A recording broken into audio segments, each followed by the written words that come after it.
안녕하세요. 캔들피규어와 기마백의 나불대화 시간입니다. 코인판에 리먼 사태가 될지도 모른다는 루나 사태가 얼마 전에 터졌었는데요. 그런데 재미있는 사실은 이렇게 엄청난 규모의 자산 붕괴가 일어났는데 사람들이 개념이 낯설다 보니까 폭락의 이유를 들어도 이해가 안 간다는 겁니다. 실제로 이해 못한 사람들은 이 사건 쉽게 설명한 영상들을 찾아다니고 있고, 전문가들은 전부 쉽게 설명한다고 하긴 하는데 본인이 노력한 건 알겠지만 듣는 사람 입장에서는 쉽게 안 느껴지는 건 어쩔 수 없는 것 같습니다. 어찌 보면 당연한 걸 수도 있고요. 아무튼 오늘 저희도 루나 사태에 대해서 준비를 해봤는데 부디 쉽게 느껴졌으면 합니다. 반갑습니다, 김하백님. 네, 안녕하세요. 오늘 내용을 시작하기 전에 코인을 안 하는 사람들 입장에서는 이번에 터진 코인 사건이 순전히 남의 일이고 기껏 해봐야 코인 시장에서 벌어진 일점으로 여기고 대수롭지 않게 생각하고 넘기는 경우가 많은데요. 근데 사실 코인 투자자들이 코인만 투자하는 경우는 거의 없고요. 이들 대부분이 주식 투자도 하고 대출도 끼고 있고 부동산도 엮여있는 구조이기 때문에 이게 시간의 차이일 뿐이지,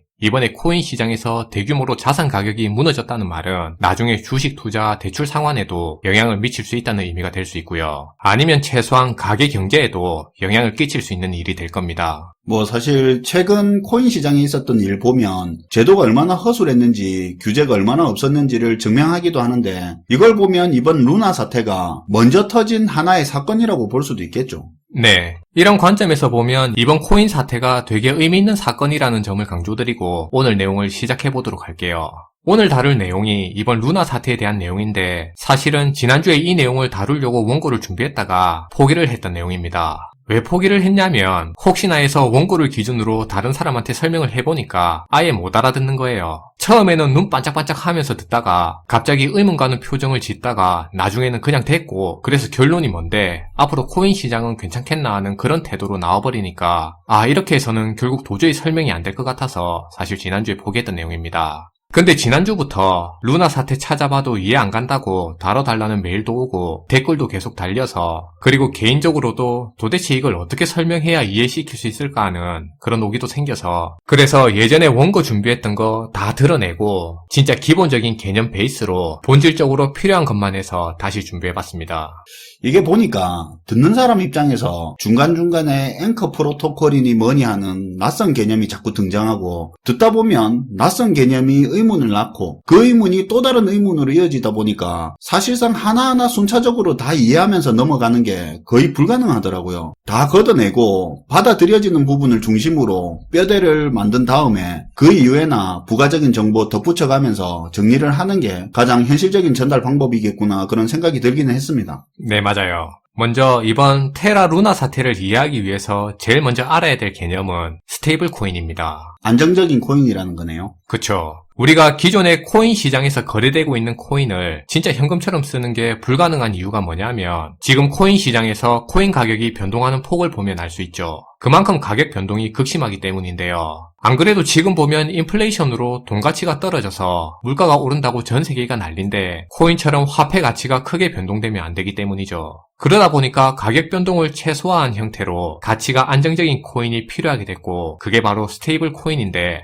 그 중에 하나가 이번에 문제가 된 테라 코인입니다. 정확하게는 UST라고 부르는데 지금부터는 이해 편의상 그냥 테라 코인이라고 그렇게 부를게요. 알겠습니다. 근데 바로 의문이 드는 게, 코인의 가치가 안정적일 수가 있습니까? 스테이블 코인은 어떻게 가치를 안정적으로 유지할 수 있는 거죠? 사실 테라 같은 경우는 애초에 알고리즘을 짤 때 1테라 코인이 1달러 가치에 고정될 수 있도록 그렇게 알고리즘을 짜놓은 방식인데, 근데 이게 아무리 스테이블 코인으로 만들어서 알고리즘을 짠다 해도 실제 시장에서 그 코인에 대한 수요가 많거나 적으면 가치가 충분히 변동될 수 있잖아요. 그렇죠. 그럼 가치가 오르든 내리든 가치가 일정하게 유지가 안 되는 거잖아요. 맞아요. 그래서 테라의 가치가 상황에 따라 1달러보다 올라갈 수도 있고 또 떨어질 수도 있기 때문에 1달러보다 가치가 떨어질 때는 그 가치를 올리기 위해서 사줘야 되고요. 가치가 올라갈 때는 그 가치를 낮춰서 1달러 가치로 다시 맞춰줘야 되는 거겠죠. 근데 이때 이 테라 코인을 뭘로 사고 파냐면 여기서 나오는 게 바로 루나 코인입니다. 다른 코인은 안 되고요. 루나 코인으로만 테라 코인하고 교환해서 살 수 있게 만들어놨기 때문에 테라의 가치를 조정해주는 건 루나밖에 없는 구조인 거죠. 그러니까 루나는 테라의 가치를 안정적으로 유지하는데 그 역할을 하고 있는 코인이네요. 루나로 테라를 사고 팔면서 테라의 가치가 1달러를 유지하게끔 알고리즘이 작동한다 이거죠. 그쵸. 근데 왜 루나로만 사야 됩니까? 일종의 테라 생태계를 구성하기 위해서 그런 겁니다. 다른 코인으로 테라 코인을 사고 팔 수 있다는 말은 테라 생태계에 다른 코인이 개입한다는 의미이기 때문에 그래서 못 끼어들게 하려고 루나로만 테라 가치를 조정하고 그렇게 테라 생태계를 유지하는 거죠. 여기서 1테라 코인을 1달러로 유지시키기 위해서 수요 공급을 조절해야 되는데 그걸 할 수 있는 매개로 등장한 게 루나 코인이고 그래서 그 루나를 통해서 테라 코인하고 바꿀 수 있게 만들어서 수요 공급을 조절하는 시스템입니다. 내가 신세계 포인트 만점을 가지고 있으면 신세계 상품권 만원권으로 바꿀 수 있지만 같은 생태계니까. 그쵸. 근데 신세계 포인트 가지고 롯데 상품권으로 못 바꾸는 거하고 비슷한 개념으로 생각하면 되겠네요. 맞아요. 그건 신세계의 생태계가 될 수 있겠죠. 같은 개념으로 생각하면 쉽게 이해할 수 있을 겁니다. 그러니까 루나랑 테라랑 비슷하게 그런 관계라고 이해하면 되는 거예요. 다만 테라는 1달러 가치를 안정적으로 유지하는 스테이블 코인이지만 이걸 가능하게 해주는 바탕이 되는 루나는 일반적인 다른 코인처럼 가격 변동에 있는 코인이라고 보면 되는 겁니다. 그러면 여기서 하나 질문이 있는데요. 테라코인 가치는 1달러에 계속 유지될 수 있도록 맞춰져 있고 루나는 일반 코인처럼 변동폭이 크다 이거잖아요. 그런 의미에서 보면 루나는 시세 차익 낼 수 있는 건덕지가 좀 있다고 볼 수 있겠지만 뭐 다르게 말하면 루나는 가지고 있을 이유가 있는데 1달러랑 가치가 같은 테라는 가지고 있을 이유가 없는 거 아닙니까? 1테라 가지고 있을래? 1달러 가지고 있을래? 물어보면 굳이 1테라 가지고 있을 이유가 없잖아요. 가치가 똑같은데.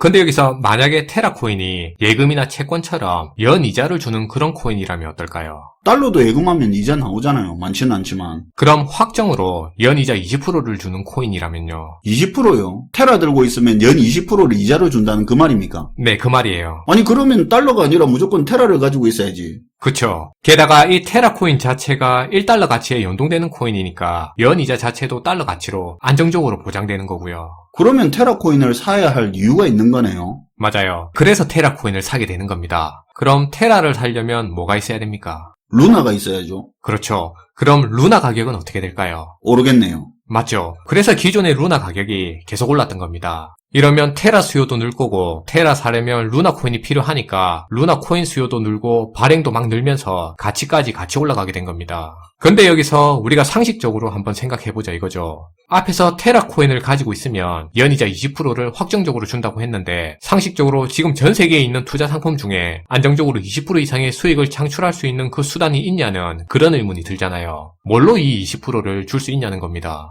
그렇죠. 당연히 이걸 고지고대로 듣는 게 어찌 보면 더 웃긴 거죠. 맞아요. 웃긴 얘기죠. 근데 장기간에 실제로 이렇게 이자가 지급되다 보니까 투자자들이 그냥 믿었던 거고요. 그리고 그렇게 믿음이 강해지다 보니까 투자도 더 늘어나게 됐는데 여기서 문제가 된 겁니다.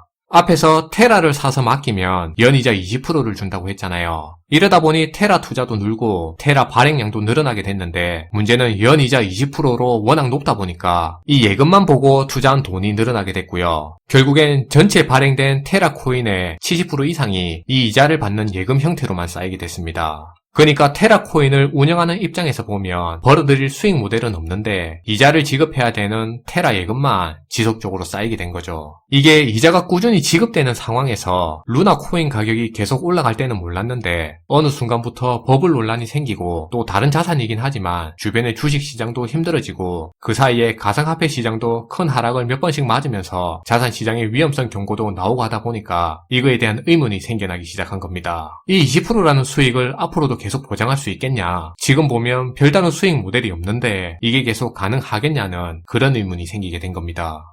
그러다 보니까 뒤에 들어온 투자자 돈을 가지고 앞에 사람들 수익금으로 주는 그런 폰지 사기가 아니냐는 그런 말도 나왔던 거네요. 네, 실제로 뒤에 들어온 투자자 돈으로 앞에 들어온 사람들 수익금으로 챙겨준 것도 맞는 사실이에요. 아무튼 이때 운영진 측에서 봤을 때도 확정적으로 연이자 20% 수익 보장은 힘들다고 봤고요. 연이자 수익률을 낮추자는 의견이 나오게 됐는데요. 이게 루나와 테라코인의 가치를 떨어뜨리게 만든 거예요. 수익률이 떨어지는 것도 있겠고 이거 뭔가 지금처럼 유지하는 게 벅차다는 느낌을 주네요. 네. 한번 확인차 제가 질문을 해볼게요. 앞에서 연이자 20%를 받으려면 뭐를 예금해야 된다고 했습니까? 테라코인이죠. 그쵸. 근데 이 테라코인을 사려면 루나코인으로 사야 된다고 했잖아요. 그럼 지급되는 연이자가 줄면 이 루나코인을 사려는 사람들이 이전보다 많아지게 될까요? 적어지게 될까요? 당연히 루나 수요는 줄어들겠죠. 테라 이자도 적게 주겠다고 하는데. 네. 그래서 이때부터 루나 가치도 흔들리게 된 거고, 이렇게 루나 가치가 흔들리게 되면서 테라 가치도 같이 흔들리기 시작한 겁니다. 여기에 더해서 루나 파운데이션 가드라는 재단이 있는데요. 루나랑 테라 코인 가치가 계속 의심받고 흔들리다 보니까 시장에서 나오는 이런 의심을 잠재우기 위해서 재단 돈 4억 달러 이상을 투입해서 루나와 테라 코인 가치를 지키겠다고 그런 약속을 한 거예요. 근데 이게 외부에서 시장 개입을 하는 거잖아요. 우리가 쓰는 화폐 가치에 중앙은행이 개입을 하는 거하고는 다르게 코인은 기본적으로 이런 개입이 없어야 되는 걸로 아는데요. 재단에서 돈을 들여서 루나 테라 가치를 끌어올린다는 건 암호화폐의 기본 성격이랑 다른 거 아닙니까? 맞아요. 방금 중요한 부분을 얘기해 주셨는데요. 이렇게 루나랑 테라 가치가 흔들리니까 재단에서 돈을 들여서 가치를 지키겠다고 말한 것 자체가 가치 유지를 위해서 외부 개입이 필요할 정도로 이들이 짠 알고리즘이 허술하다는 걸 인정해버린 꼴이 된 겁니다.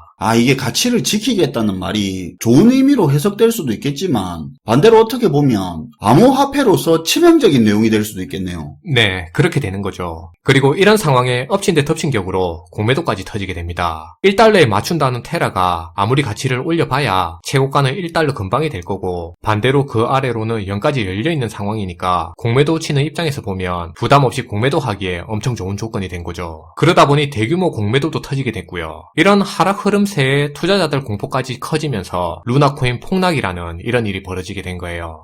그런 흐름이었네요. 네. 마지막으로 이 루나 사태에 대해서 최근에 나오는 내용을 보면 여기 대표가 의도적으로 벌인 사기니 뭐니 하는 이런 얘기에 포커스를 맞춘 그런 내용들이 상당히 많은데요. 근데 여기서 진짜 중요한 포인트는 대표가 의도적으로 사기를 쳤든 아니면 처음엔 잘해보려고 했는데 그게 잘 안 돼서 어쩔 수 없이 터진 거든 일부러 터뜨린 거든 그게 중요한 게 아니고요. 처음부터 계속 유지할 수 없는 사업을 계속 벌이고 있었고 투자자들도 여기에 호응하고 있었는데 근데 결국엔 이게 무너지게 됐다는 사실이 중요한 겁니다. 사실 이번 루나 사태도 이번에 사건이 터지기 전에는 사람들이 납득할 만큼 이론적인 배경도 다 있었고요. 나름 특징도 있었고 그게 강점으로 보여서 투자자들이 그런 장점을 믿고 미래 가치를 확신했기 때문에 투자를 늘리게 된 건데요. 근데 이번에 이렇게 문제가 터지고 나서 보니까 그렇게 믿었던 강점들이 강점이 아닌 문제점으로 드러나게 됐다는 거죠. 이게 비단 루나 사태처럼 코인만의 문제로 볼 게 아니라 다른 어떤 투자도 다 마찬가지인데요.